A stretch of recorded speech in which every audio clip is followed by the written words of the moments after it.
Hey, this is Pat Marcos with Neuroathlete, back again with Chris Gieske. And what we want to start talking about over the next few weeks is balance.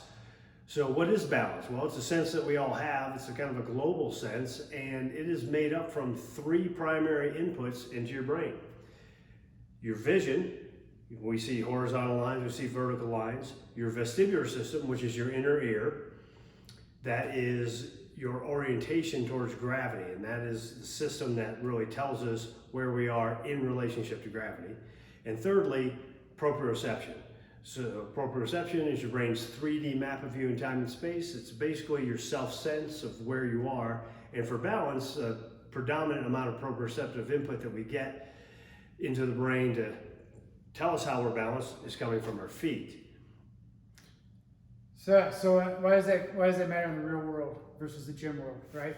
So in the real world, when you're walking along and you slip, right, and you go to catch yourself, a lot of that is the inner ear trying to reflexively stabilize, so that way you don't fall, down and eventually hurt or break something. In the gym world, right, if your balance is a little bit off, your lifts are going to go down, right? Because your brain is under a little bit of threat because it does not feel balanced. So it regulates how much strength you're allowed to tap into, and you can do this through testing muscles of the posterior chain, such as the glutes, hamstrings, and then after we do a little bit of vestibular work here that we're going to do in our next video, you can actually test those to see if your strength goes up or down, and that will show you how much that balance matters in the real world and in the gym.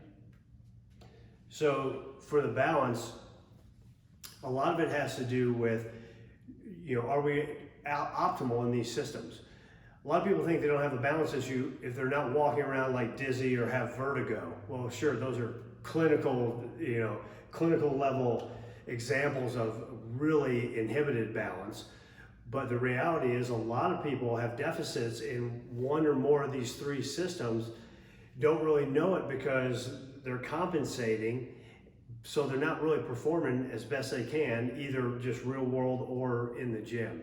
So over the next 3 weeks, we'll show you some stuff you can do for the visual system, for the vestibular system, and for the proprioceptive system that are all going to help with your balance and with your time in the gym and in the real world. So stay tuned so you can get stronger.